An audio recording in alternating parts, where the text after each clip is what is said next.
Welcome to This Week in Hospitality Marketing, the podcast show number 410 with your host, Lauren Gray. Hello, everyone, and welcome to Hospitality Marketing, the podcast. I'm your host, Lauren Gray, and this is episode number 410.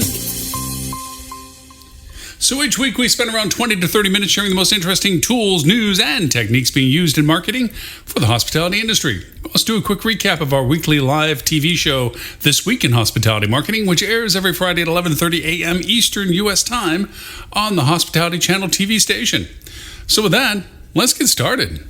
And now, today's new resource tool. So we have two tools for review, and they are literally in many, many ways, and figuratively, I guess, if you want to throw that in, the tip of an iceberg, and that is AI. I know it sounds really silly. Well, I wouldn't say silly, just buzzy. That's it, buzzy. I refer buzzy as being silly sometimes, but there is so much to discuss about AI, and it's such demand for people to talk that so many people are making money off of just simply having an opinion about it. But here on Hospitality Marketing Podcast, we're actually talking about tools that can get used. And there are two that I want to speak about today that are very specific as to both their functionality and their value. The first is related to SEO, and it is a tool that I've had before.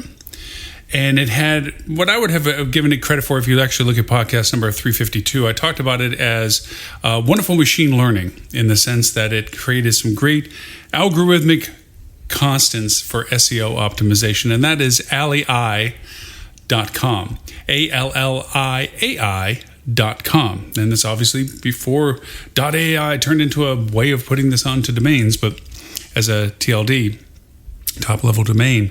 So allii.com was around, and this is to automate and deploy scalable SEO.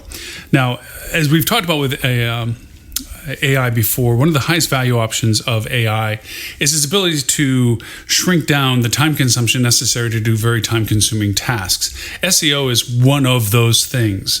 AI does an excellent job of creating the capabilities of finiting your SEO values, finiting what you need to do about the identification that it produces for you, and then implementing it in an automated way. That's the core element of the tool's functionality that AI is specifically driven to accommodate the shrinkage of time necessary to facilitate those three steps.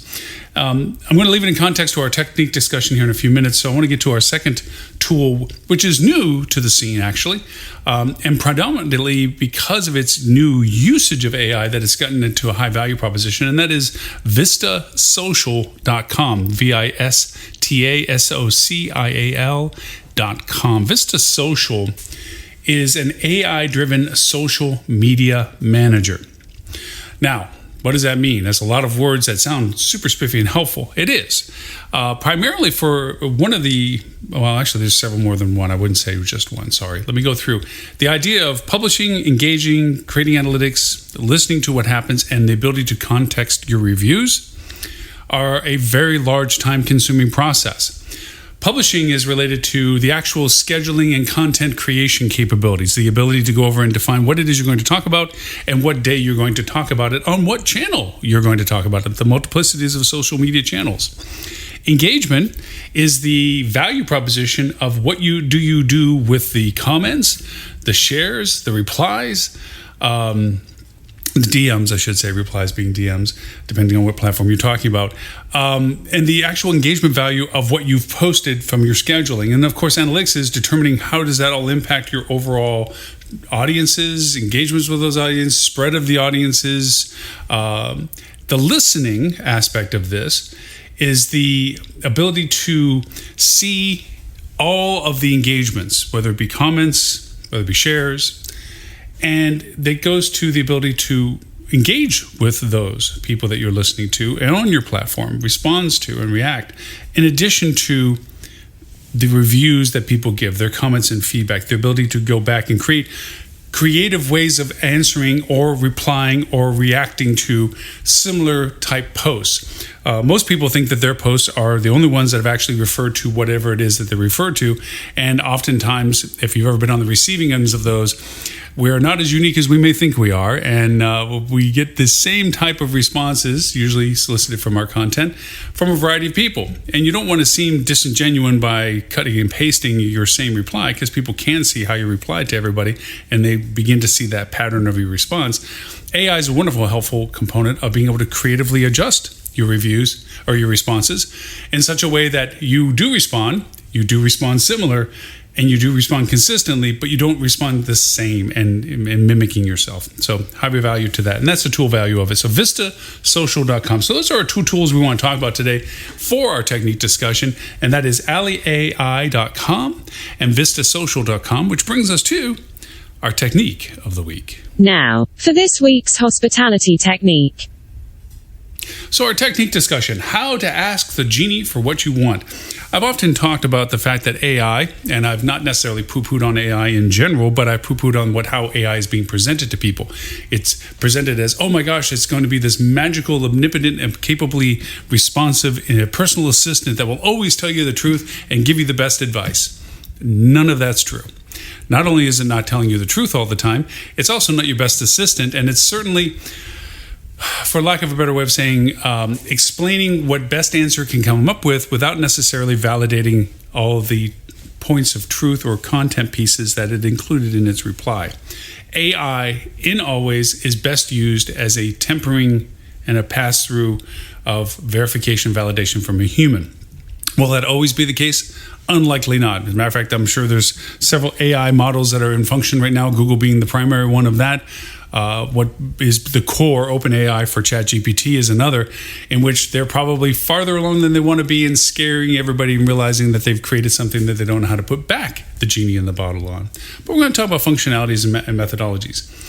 In general, AI is a learnable language. One of my dearest friends, best friend actually in the world, worked for IBM way back when Watson was first developed.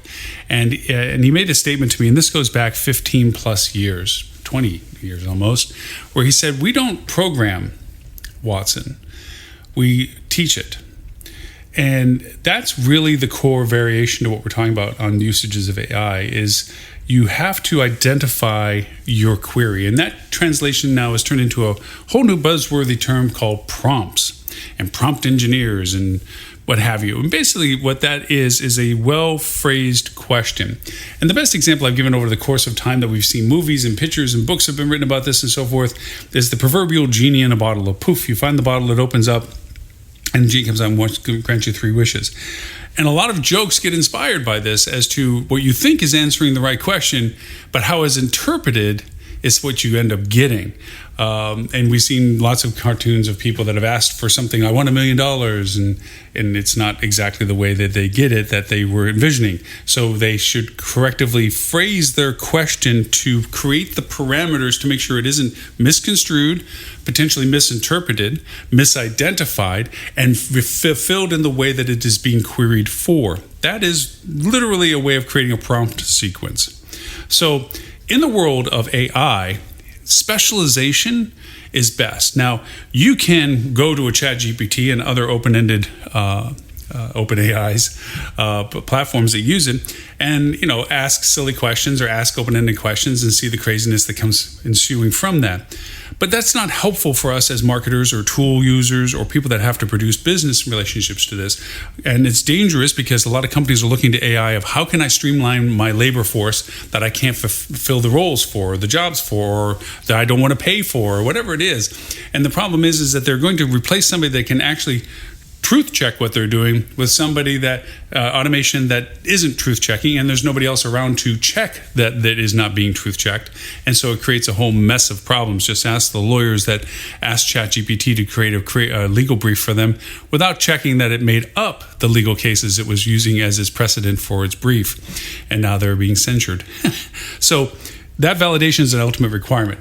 But the point I'm trying to make in relationship to how to ask the genie for what you want is that the more specialized the pre-qualifying usages of AI are in platforms such as AliAI.com and such as VistaSocial.com, it means that it's already pre-framed or pre-fenced as to what it's doing for you based on the function that's being offered to you. For instance, if you're looking to optimize your SEO, The traditional methods of it first are to conceptualize what your product is supposed to be best suited for. What is the product best identified as? And all the things associated with its nomenclature, its product offering. And for us, that's hotels, restaurants, and what have you. How much of our content online, websites, identifies ourselves properly for who we are, what we are, where we are, and what we do and offer in services. That content takes time to validate. You go and you look at the words that are in your content and how well are you ranking for those words, the frequency, the value usages of it, the context of it, the intent of it, all the things that have become a refined value of what SEO, search engine optimization, represents. That's time consuming. That's going in and taking your content and using tools such as what Ali AI started as, and it will tell you your keyword ranking, your relevancy, your content, your grammatical correctiveness, so forth. But now the AI function is enhancing that value and identifying what you should change about it, what alternatives you should consider with it.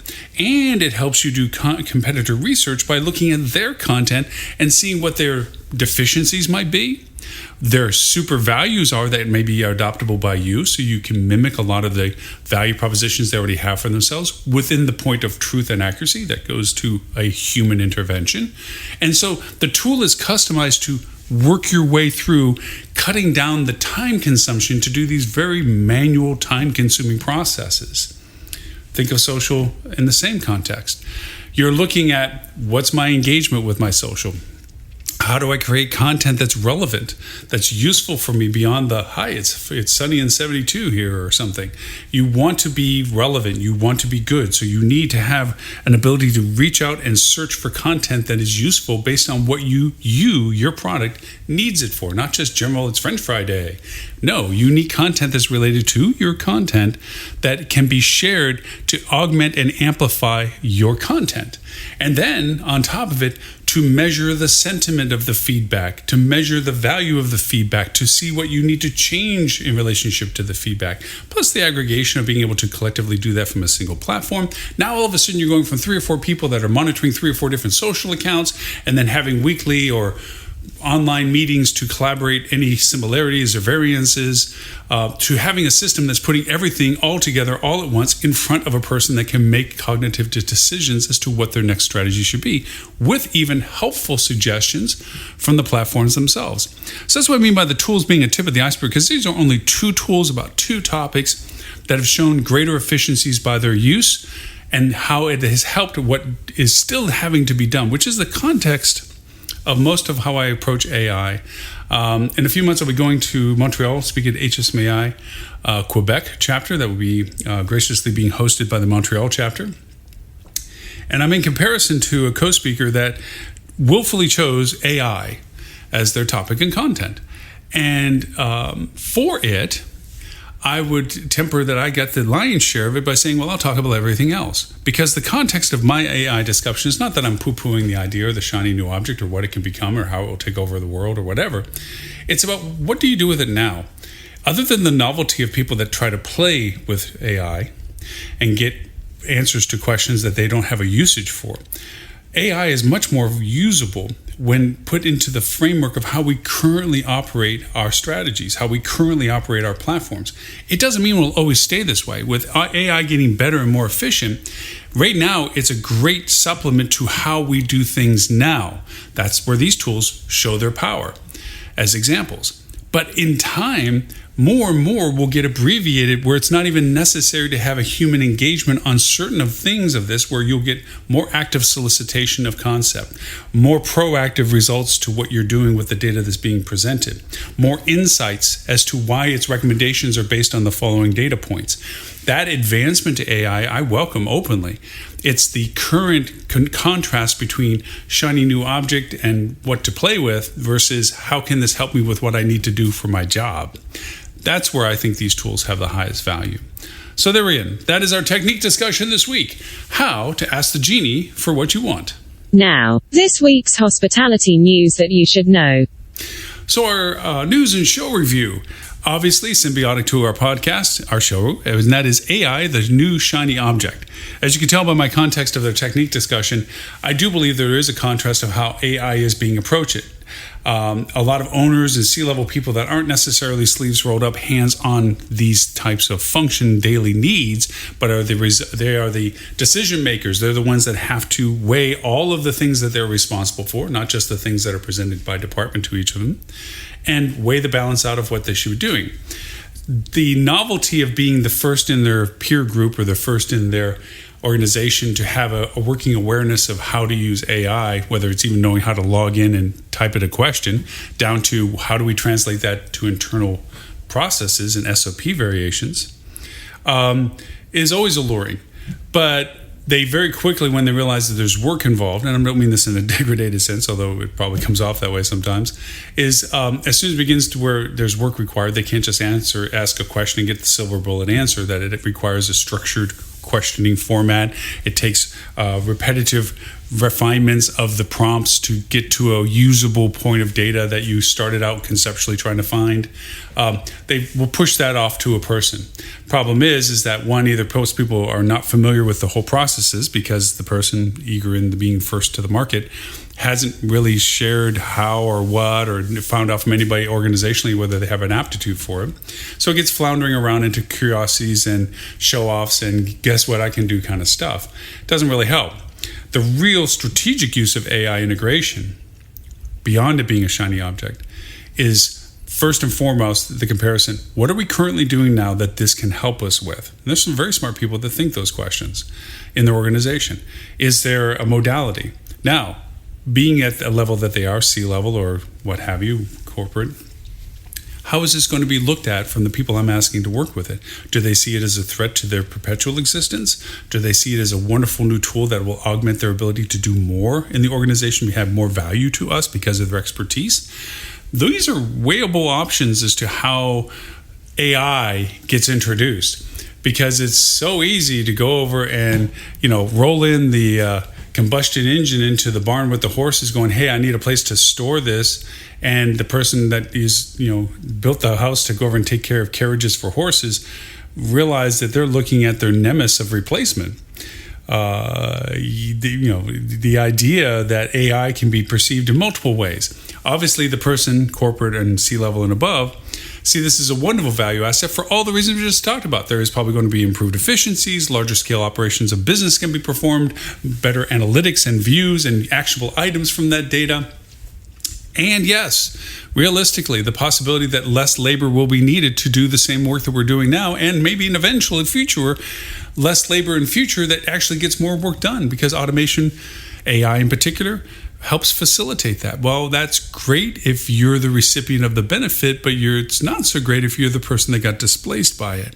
So a modicum of mature management perspective has to be on these things, to understand that it's wonderful to play with it as a novelty. It's wonderful to think about the potentials of it as a value proposition to your business. But it's also valuable to remember the context of what it's usable for now, what's wrong with it now, and what impact will it have on the very people that are being asked to facilitate its use, knowing it's going to change their value proposition to you in the future as the person that's in charge. So this is where the shiny object thing is. It's wonderful being fascinated about it.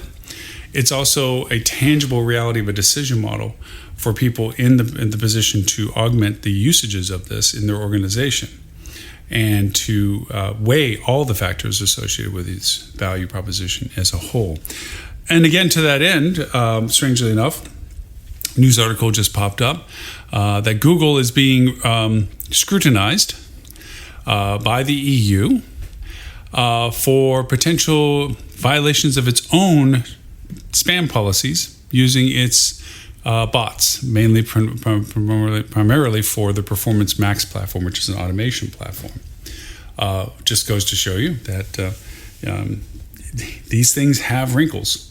These things have repercussions. Some things were being run in a way without thinking that it would turn into a problem that way, and that's a great shining example of one thing that's gone awry. So keep in mind that the best laid plans of mice and men. So what is it? The highway to hell, the road to hell is paved by good intentions, and that is true.